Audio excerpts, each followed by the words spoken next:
Hey everyone, it's Bruce, back on the bike in beautiful Colorado.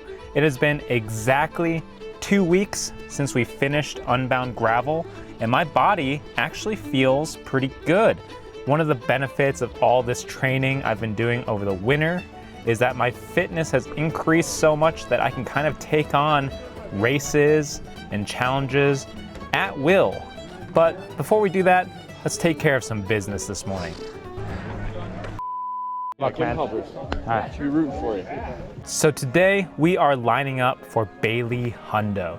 This is probably one of the best marathon XC mountain bike races in Colorado. Maybe the country, maybe the world? I don't know, let me know in the comments. 100K of riding to go full throttle. 3, 2, 1, let's go! So just like the name suggests, Bailey Hundo is 100K. That is just over 62 miles long, and it races across some of the best trails in the state. This area is called Buff Creek. These are some of the fastest and flowiest trails we have in the state. Just like any XC mountain bike race, people are going super hard right from the gun. But I am not gonna get sucked into that because this is a super long race and I am going to pace it properly. I actually did Bailey Hundo 5 years ago in 2021, and I had probably one of the worst days I have ever had on a bike. I completely detonated about 2/3 of the way into the race and crawled to the finish on my hands and knees. I finished in 7 hours and 42 minutes.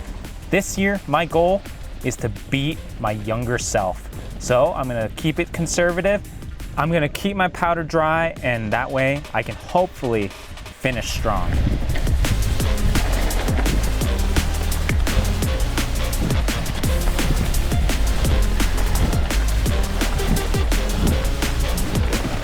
So if you've been following me, you know I race mostly gravel. I don't race mountain bikes that often. And this is why. Because I always end up getting exposed for some lack of fitness, lack of skill. There is nowhere to hide on a mountain bike. You can't draft, you can't stare at your power meter and just ride to a number. It's dynamic, it's hard. It really lays you bare and exposes all of your weaknesses. At my age, I don't think I am ever gonna be as cool or skilled or explosive as the guys who started racing mountain bikes really young, but I can always progress, and really, that's all I wanna do. So for me, this race is just about proving to myself that I can keep things in control when I'm pushed to my limits. So, descending. I'm not gonna do anything crazy. I'm not gonna ride like a hero. I'm just gonna lock on to the rider in front of me and try to keep that distance even. I'm going to stay on top of my fueling, eating a gel every 30 minutes, no matter what. I am going to pace this like a smart, wise old racer. I'm not gonna chase too hard. I'm not gonna battle for position. I'm gonna let dudes by if they wanna get by me, because I am going to keep things nice and easy until the very end when I need to uncork and turn on the afterburners. How many grams an hour are you doing? Like 90, 100. Yeah. I'm a little boy. I do 80 at most. Okay. I actually don't even know what a good time on this course is. Sub 6 is really fast. All right. Under 7 is I'm hoping for under 7.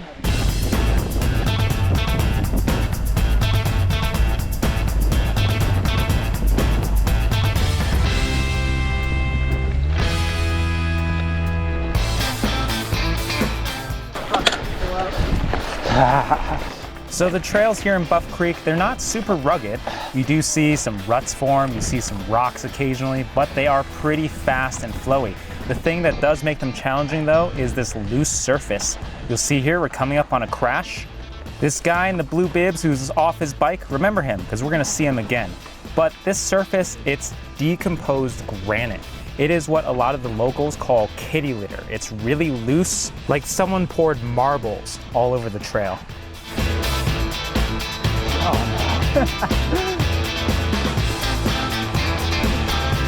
Oh yeah, dude. Now, the last thing I want to do in this race is wash out a front tire and crash, because I do have more races coming this season. Going through this section is kind of like you're on a speeder bike in indoor, and I am just locked in on this dude in front of me. This is essentially what I'm going to try to do on every single descent. I am not the world's best descender, but I'm good at copying someone if I'm following them.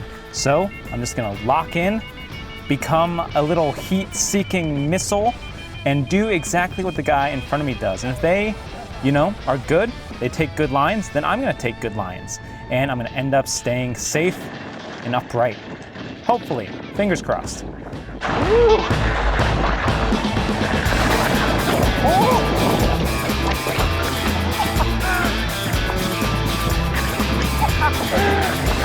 Now this is really the epitome of kitty litter.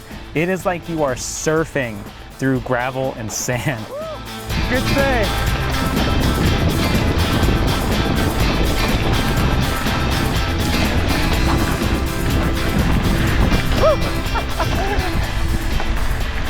Oh my God, I almost lost it.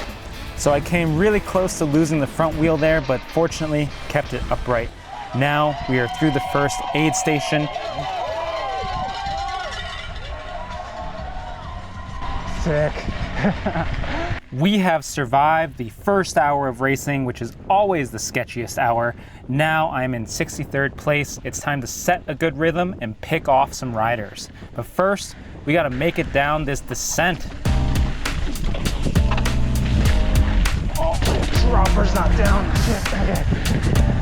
This rider in the pink jersey is moving really well, so I decide to sit on his wheel, follow him down, and let him set the pace. Ew.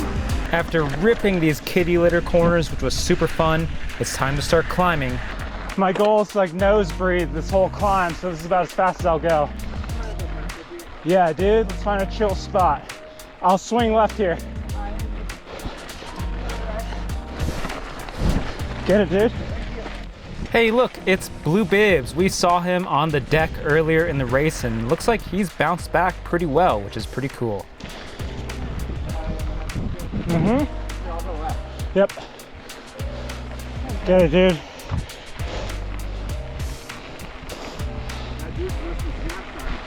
This climb is pretty tough, and we're gonna hit it twice this race, so I'm trying to take it easy.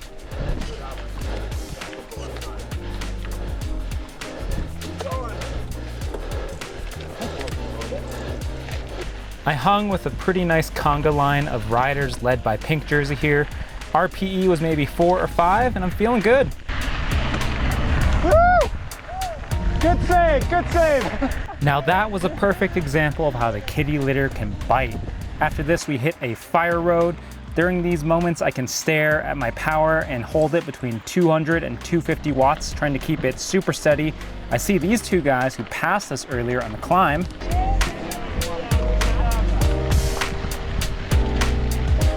And I try to hang on. They are working pretty well on this fire road, but they start hauling ass, and they are so fast and end up dropping me. So alas, I enter the next section of single track alone, and I don't like being alone because I definitely want to follow someone. And to my surprise, it takes quite a while for me to encounter another rider. Thank you.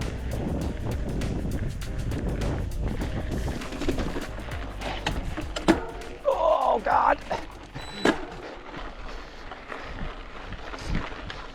Eventually, I catch this gentleman in the white, and I am so glad I did, because we are about to start the longest stretch of descending during the whole race. I don't know these trails super well, so it's time to become heat-seeking Bruce and stay attached.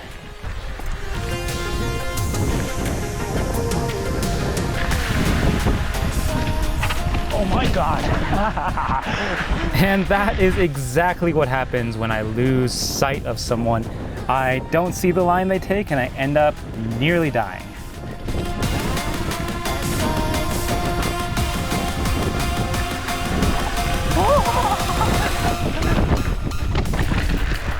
See, Bruce, don't be a hero. I saw that sneaky little A-line and tried to hit it, and man, it was not faster. I don't know, you're riding pretty good, man. I'm trying to follow exactly what you're doing.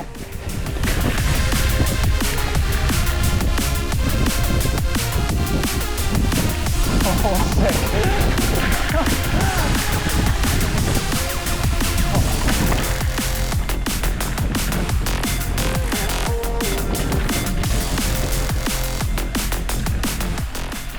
So I survived all that. It is hilarious that this guy in white asked if I wanted to pass because he just drops me on this next section. I end up behind this guy in yellow and red who I was riding with earlier until he dropped me. This is a really good sign. It means I am reeling in riders as the race goes on.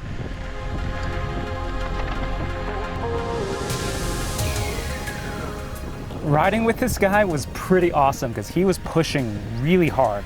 I don't think he wanted me near him, so I tried to put in a little pass, but nope, too slow.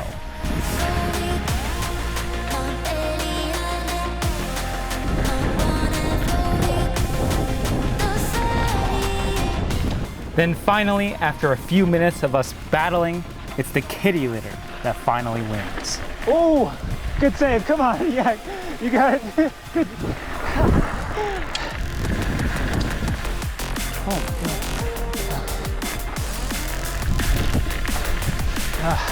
It's something like I don't know what I'm doing. Now, without a target to follow, I am about to crash and burn. My body is actually feeling the effort. I just have not been putting in enough time on the mountain bike this spring. Oh, my back. Oh, my back. Yeah. It's always good to see old friends. Those were some of my old coworkers from TPC. They gave me a little bit of a boost as I enter probably the toughest, longest stretch of climbing of the whole race. We are on a trail called Nice Kitty. Oh, goodness.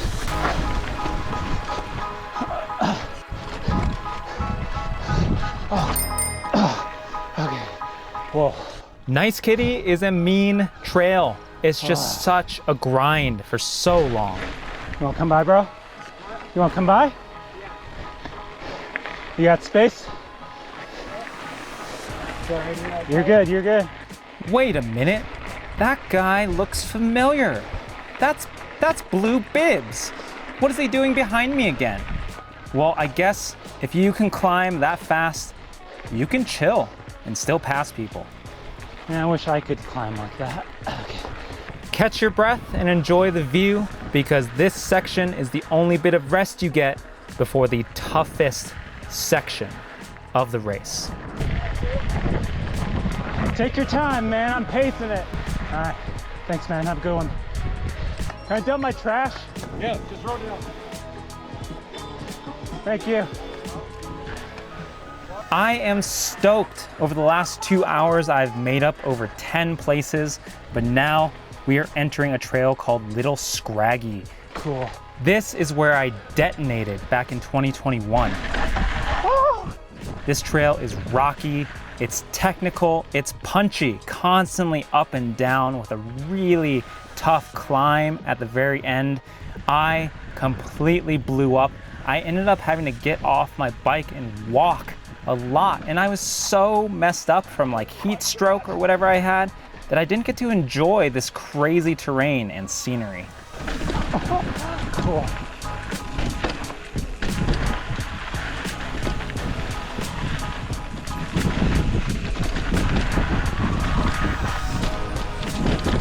Oh, cool.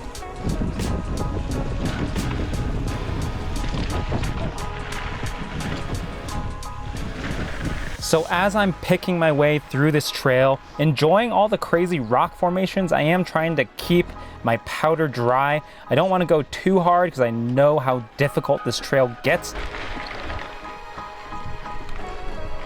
Oh, poop. I come by, dude.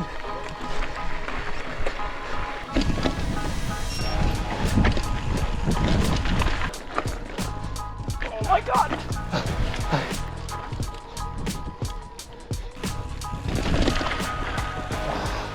Oh God.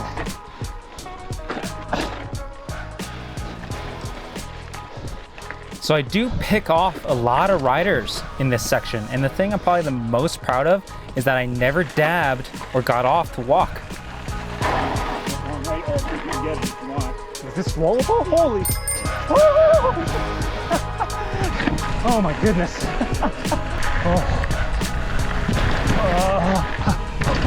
So I'm making a lot of really weird noises, and it's because the fatigue is really getting to me. I'm starting to feel a cramp coming on my left leg. Try and soft pedal, see if I can pedal it out. So fortunately, after a few minutes of soft pedaling on that climb, I am able to work that cramp out. I was feeling it in my left hamstring and adductor muscle. I don't think it's an issue with my nutrition or hydration or even my heat adaptation. Really, I think it's just the physicality of mountain biking. It's so tough and I just haven't been doing it enough. Oh man. This section is so sandy and loose and so slow, and worst of all, I am out of water and dying. Nice truck, dude. Oh yeah. Hold on. What else do you need? Can I get plain water in this? Yep. Do you want any pickle juice, bananas, Coke? Coke would be amazing. There you go. Thank you. Can I leave this? Yeah. I would have drank like 10 times that amount of Coke.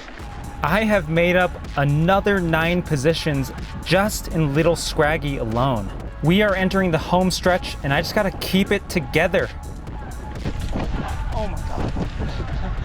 I survived that descent and now it's back to that climb we did earlier. Thanks, man. We start passing a lot of riders in the shorter 60K distance, and now I am unleashing everything I have. It is time to cry havoc and let slip the dogs of war. I am going to smash this climb with everything I have and PR it so fast. I am going to go, wait, I went slower? Well, if you ask me, I think this is an example of good pacing. My first time up this climb, my RPE was around 4 or 5. This time it was around 8, maybe 9. But maybe I went a little bit too hard because man, I am feeling it here. I look up the road and I see someone. It's Blue Bibs. Holy crap. Maybe if I dig again, I can catch up and I... Oh, I'm cramping again.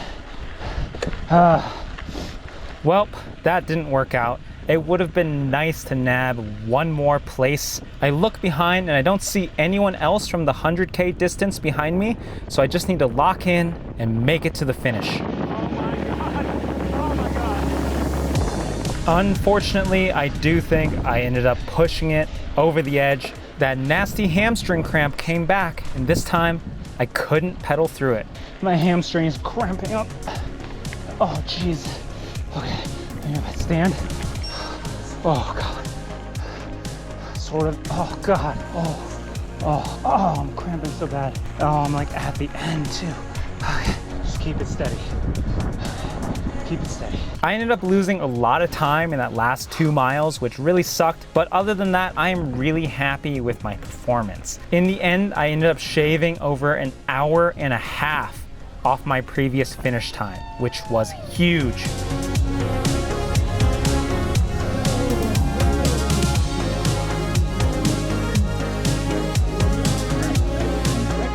So I used to think that I sucked at racing mountain bikes. Do I think that now? No. Do I think I'm good at racing mountain bikes? Well, I'm pretty hard on myself, so I'm gonna say no. But am I better? Definitely. I have improved a lot over the last 5 years. And probably the coolest thing is looking at the finishing results and seeing how many riders in their 40s and 50s beat me. I have decades of racing ahead of me, and as long as I keep improving, time is gonna be on my side, and I am excited to see what comes next. My feet really hurt right now, so I'm gonna step in the river.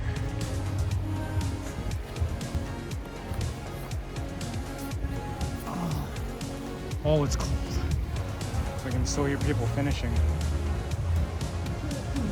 That was tough. But I still had a really good day. It was a lot of fun.